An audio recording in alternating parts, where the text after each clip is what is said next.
They say banks are the pillars of civilization, too big to fail, too trusted to question. But what happens when those same pillars begin to rot from the inside? When the guardians of the global financial system don't just look the other way, but actively open the vault doors to drug lords, warlords, and terrorist regimes? This isn't a conspiracy theory. It's not the plot of a gritty crime thriller.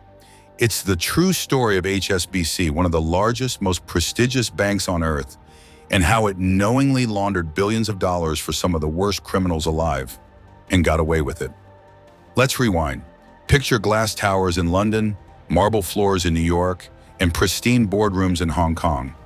Behind those glossy exteriors, decisions were being made, not just about interest rates or mortgages, but about looking the other way, about profits over human lives, about aiding the world's most violent criminal empires for the sake of quarterly returns.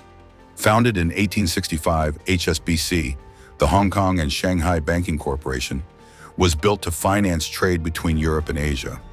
Over the decades, it ballooned into a financial behemoth, with operations in over 60 countries and assets that topped $2.5 trillion.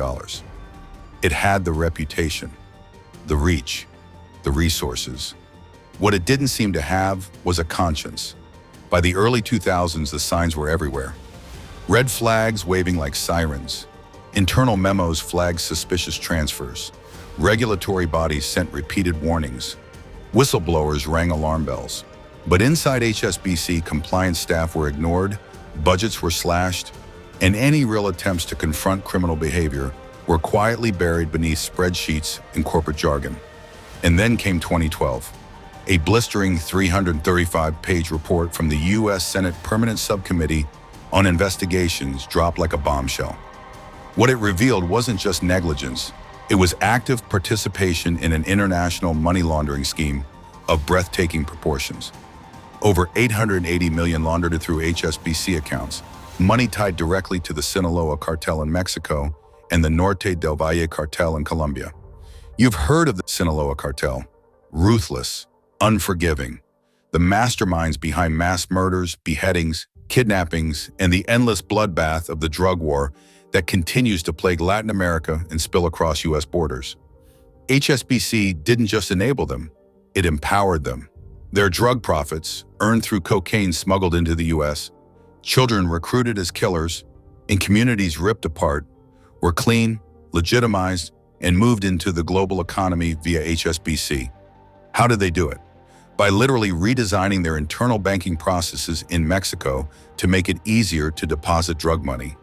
Cartel couriers were walking into HSBC branches with suitcases and boxes stuffed with cash, often in denominations that made no economic sense, and no one stopped them. Some branches even modified their teller windows to accommodate the larger packages of cash. But the scandal didn't end with drug cartels. HSBC also got caught violating U.S. sanctions, intentionally funneling billions through its accounts on behalf of Iran, Sudan, North Korea, Cuba, and Burma. These weren't just rogue nations. These were regimes blacklisted for terrorism financing, nuclear proliferation, and mass human rights abuses. And what did HSBC do? They helped them hide their transactions by removing identifying information, a tactic known as stripping. Let that sink in. A global banking giant was actively helping terror-sponsoring states circumvent international law just to keep business flowing. Because morality doesn't show up on a balance sheet. Because in the world of high finance, the only crime is getting caught. And even then, the consequences are laughably light. The internal culture at HSBC was as toxic as the criminal cash flowing through its veins. Compliance departments were hollowed out, intentionally. Former insiders described a don't ask, don't tell environment where regulators were treated like a minor inconvenience, and whistleblowers were either ignored or forced out. Executives claimed they didn't know, but emails, audits, and internal documents painted a different story. They knew. They were warned. They chose not to act, because acting would have meant stopping the flow of billions. And the numbers don't lie. From 2006 to 2010, HSBC failed to properly monitor over $670 billion in wire transfers and more than $9.4 billion in physical U.S. currency transactions in Mexico alone. This wasn't a single oversight. This was a business model. Every dollar moved was soaked in blood. These transactions weren't just bookkeeping errors. They enabled bribes, they paid for murders, they bought guns, they built empires of death from Ciudad Juarez to Bogota. The same dirty money that flowed through HSBC funded the drug trade, human trafficking, political corruption, and terrorist plots that destabilized entire nations. And then came the moment of reckoning, or so we thought. In December 2012, the U.S. Department of Justice announced a historic $1.9 billion fine against HSBC.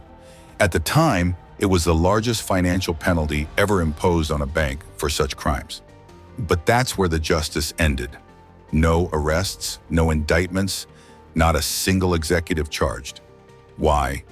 Because the DOJ, in its own words, feared that prosecuting HSBC could trigger a global financial meltdown. The bank was too big to jail. Let's pause on that. A teenager selling weed on a street corner can face years in prison. But a multinational bank laundering money for murderers, narco-terrorists, and outlaw regimes, they get a fine and a strongly worded letter. Justice wasn't served. It was bought. The public outcry was deafening. Senator Elizabeth Warren said it best. If you're caught with an ounce of cocaine, the chances are good you'll go to jail. But evidently, if you launder nearly $1 billion for drug cartels and violate international sanctions, you get a fine and you go home. The HSBC scandal became the symbol of a rigged system, a global economy where the powerful are protected and accountability is optional. And while HSBC promised reform, hiring thousands of compliance officers, launching new oversight protocols, and issuing half-hearted apologies, the damage was already done. The mask was off, the illusion shattered, because HSBC wasn't the only one. Deutsche Bank was fined for laundering Russian money. JP Morgan Chase paid billions for turning a blind eye to suspicious transactions.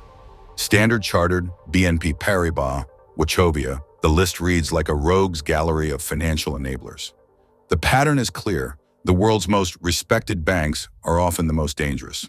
Subscribe for more deep dives into the financial world's dirtiest secrets.